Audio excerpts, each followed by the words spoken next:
feel after the interview with Rickey, Eric? I mean, I feel inspired. Rickey was dope. And every time I talk to inspiring people, I even feel more inspired. So yeah, I like this energy. I like this vibe. Yeah, it was a dope conversation. I enjoyed having it. Yeah, it was really dope. And y'all have a lot of similarities, actually, in the way y'all came up and, like, how both of y'all was kind of wilding out as kids. Yeah, we do. Yeah, that struck me. You know, both of us was from New York, obviously. We had, similar situations. Had an understanding because, we both did time in the federal system. We both went to trial, so you're right. There's a lot of similarities there before I figured we would, it'd be a real good conversation as soon as we got into it. He got an understanding that a lot of people won't have unless you go through those unique situations. Kicked out of school, parents send you to private school or Catholic school because they think that's going to be the cure-all. But there's always something deeper than that. And sending you to Catholic school doesn't address why are you getting kicked out of school anyway? Why are you wilding anyway? It's funny you bring that up because that's actually what I want to hone in on about y'all's conversation when y'all were kind of bonding over getting kicked out of school and getting sent to Catholic school, and it's not really making any difference. Y'all still going to be the kingpins at whatever school that y'all end up at, right? Right. So my question for this is, and I kind of have a whole string of questions based off of that, is why were you raising so much hell as a kid? I had positive influences in my life as well. My father, I had uncles, and they were all positive influences, but they were hardworking people, middle class family, and I wasn't with my uncles every day. My uncles was not my age group, so I chose the streets. I gravitated towards the streets because the people in the streets was doing things, and they had things that caught my eye that I wanted to have. And although my father worked, and we didn't want we never went hungry or nothing. We had a house and everything. But at the same time, I saw him working and I saw other cats making money in a much expedited fashion. And I wanted that. So those influences, they were big on me. As I know that they probably big on a lot of people that end up choosing the streets. Yeah. So I want to kind of hone in on that too. Like you're feeding right into where I want to go with this conversation. I want you to help. Know your question before you ask. We're getting into it now. So I want you to help us understand the psychology of what young boys are going through and what they're thinking about. Like, because what age were you around this time when you started causing trouble? I started causing trouble at a very young age. I mean, probably the 4th grade. Actually, that's not true. The 1st grade. I started getting in trouble in the 1st grade. I cursed my teacher out. And she tried to wash my mouth out with soap. And I bit her hand. She physically tried to put soap in my mouth in the 1st grade in an elementary school in New York, in Queens. And I got into trouble my whole life when I was in school. Maybe I like the attention. I don't know. Maybe I got to do a deep dive into the psychology of, I don't know if something was bothering me. I mean, maybe I just like the attention. I like I said, once again, I was in a 2-family household. Neither one of my parents did any criminal activity or anything like that. They didn't do drugs, nothing. I didn't see, there was no, like, what do you call it? Like my father hitting my mother or anything like that. There was no domestic abuse. It was a healthy situation. Same thing with Rickey, growing up with a God-fearing family and surrounded by the church, but still ultimately choosing the lifestyle that looks good on the outside, which was the drug dealers, the people who are seemingly getting money really quick and not really having to worry about consequences, seemingly. So at what age do you think you started noticing the difference between people who work regular jobs and people who might work in the streets? About 12 or 13 years old. But I did have, well, there were drug dealers in my neighborhood. Not everybody wasn't a drug dealer. Obviously, I was in Queens, Bayside, Queens. And we lived in I would call it, there's middle class. We probably was on the low end of the middle class. I mean, we had a car, Volkswagen Rabbit.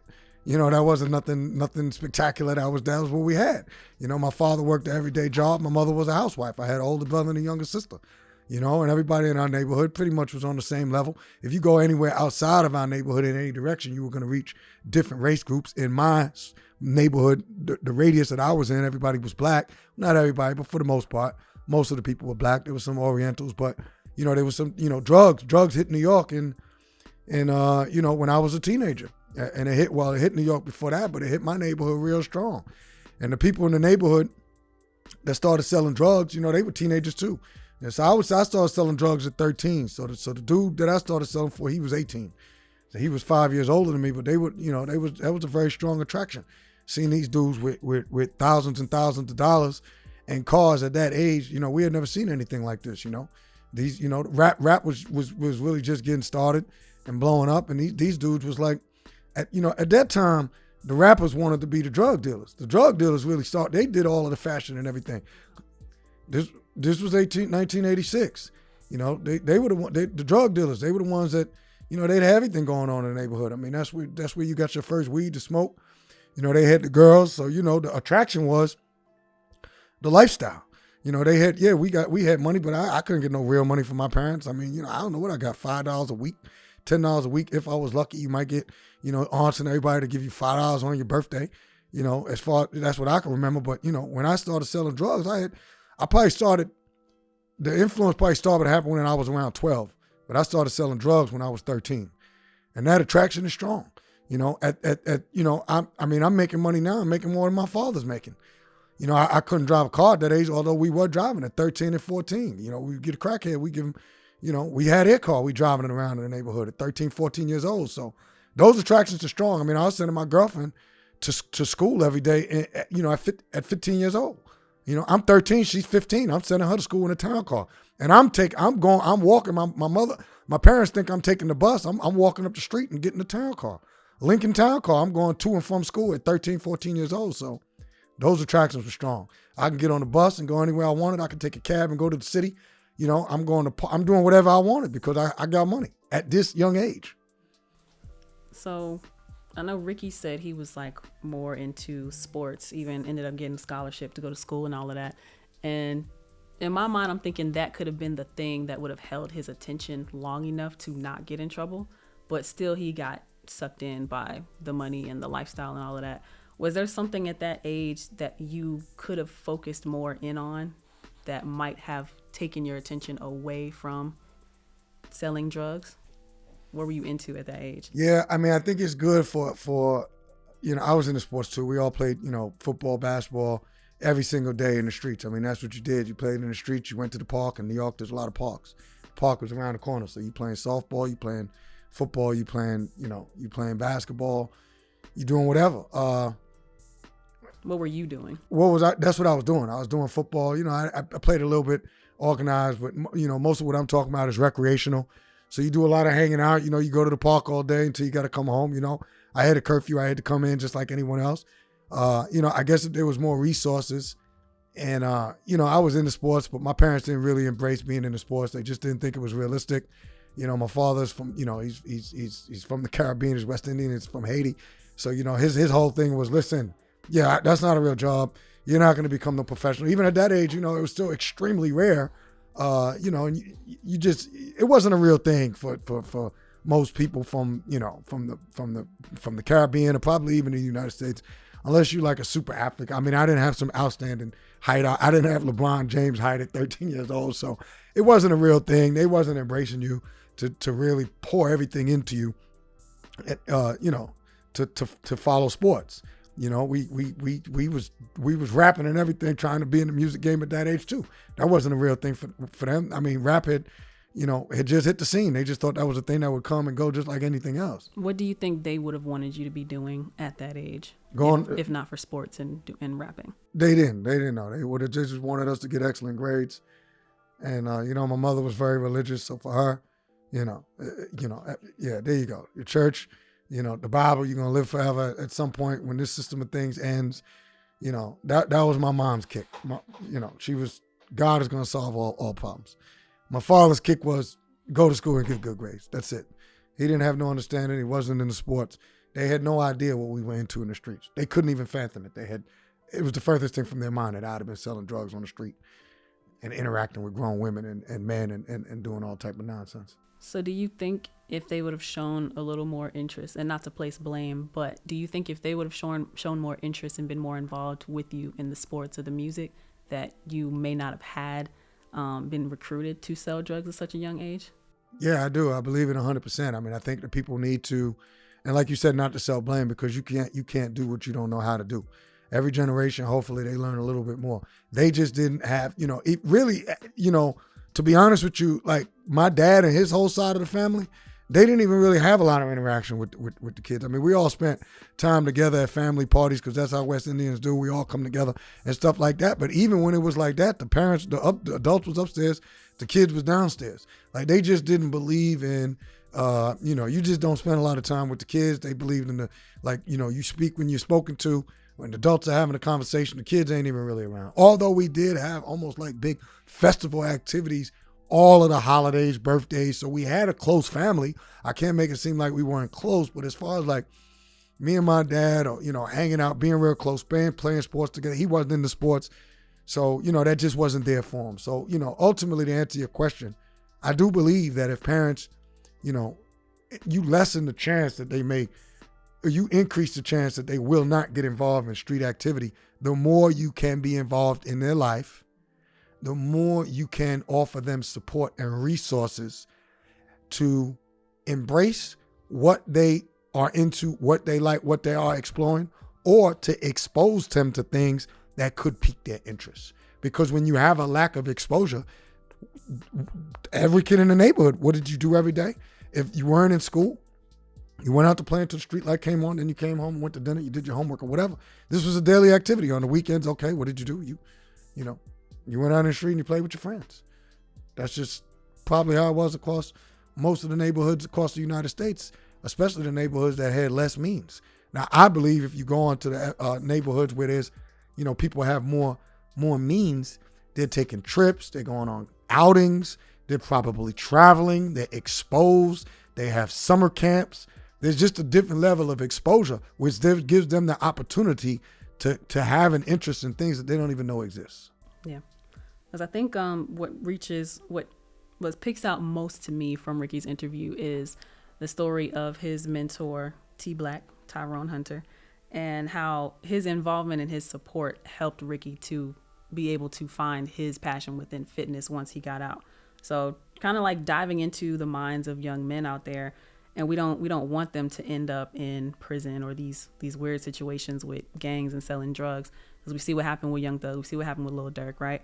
How do we deter boys from that path, or what do young boys need to see to stay on the right path? Yeah, it's funny that you say that too, because that piqued my interest also, that the person that really believed in him was the brother T Black that's doing 5 life sentences. And man, I wish I would have asked him what was he doing those 5 life sentences for, but I will one day. So he got that kind of almost like a mentorship in a very unexpected, strange, and weird place that he had to go through so much in order to get that. But it's just like what I was saying earlier. To your point, what do? We have to give our youth, men and also women, we have to give them more options. We have to give them more exposure. We have to give them opportunities. Through that exposure, I think creates opportunities. I think it takes a mix of government. Well, it starts with community and at the home, but everybody doesn't have a solid footing when it comes to the home setting. So then it takes, community. It takes for, other people that just, want to help humanity. They want to give back, whether it's your neighbor or whether it's your friend's parents or whether it's family members or extended family members, aunts, uncles, older cousins. But those that know better and understand what a mentor has done or has meant to them, I think those, these are the ones that have a responsibility. We have a responsibility to help others and to pay it forward and to try and mentor someone else or try and spend a little time with someone else, offering them some advice or exposing them to something. I think reading is an amazing thing that we don't do enough of anymore, because reading can be an escape, and it can offer you a different type of exposure.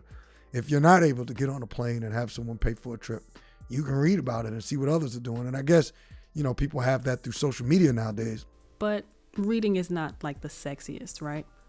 How do we, and even to you and Rickey, going and seeing your parents work every day for a little bit of money, but then you see the drug dealer making the same amount in a few hours in a week. How do we make it attractive to younger kids to want to read, to want to be exposed to these different things? How do we make that look good for them? Once again, the key is exposure. I mean, I guess, and spending time, maybe bringing them to see other things that they haven't seen, and continuing to offer them, the discipline is seeing, and by your actions, that can't be understated also. I mean, like you said, yeah, we did veer off course, but we also had in us seeing our parents work and have that fortitude and that work ethic and that discipline and that stick-to-itness and that patience, so that even though we did end up getting in trouble, we had something to draw back on. I mean, people are going to make mistakes in every society.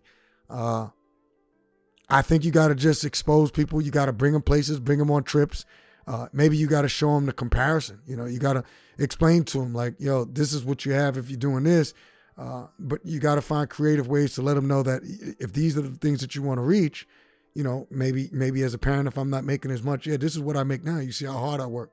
If you don't want to work this hard, you don't want to go to work like I got to go to work, then these are the things that you're going to have to do.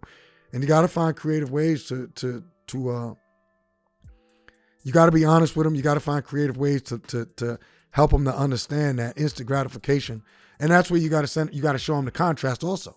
You also got to point out, and you got to help them to understand that, this is instant gratification, but these are the things that can happen.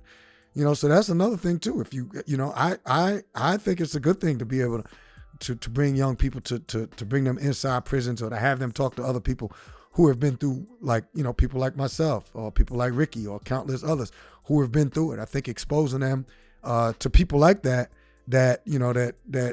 younger people might look up to or think, this is what you're going to get. It's all good. You got to also be able to show them and have other people tell them, because like young people aren't always going to listen to the people closest to them like their parents, right? That's where the community comes in. And then you can't be afraid to let them, a lot of times, even in the community, you only want to expose them to the good. Well, you got to be able to expose them to, not saying that people that got into trouble is bad, but you got to expose them to people like Rickey, like myself, like other people that out there that's willing to give people, like the real game on what could happen and most likely will happen if you continually engage in street activity. Yeah, you might make some money for the short term, but there's going to be, for the short term gain, there's going to be a lot of long term pain. And that's all I got. You can go ahead and close this thing out, Eric. Once again, we appreciate y'all for coming in and tuning out. If you want to continue to get this real game, continue to come and check us out at INNOUTWW with Eric Geralt. That's In and Out Podcast with Eric Geralt. But every single time you tune in, we need you to tell others. Before you tune in, we need you to invite others to listen. We're going to be live streaming soon. We need to get all of y'all to like, comment, follow back. And most of all, we need you to hit that button. We need you to hit that button. We need you to hit that subscribe button. Just go ahead and just hit it. When you see it on the screen, you see subscribe. When you're on YouTube, check it out, subscribe. Become one of our subscribers so you can get all the ins and the outs, all of this good game that we giving and everybody else is giving. Continue to check us out now. Subscribe, follow, like, comment. You know what it is. In and Out Podcast by Eric Geralt. Appreciate you coming in, and now we're out.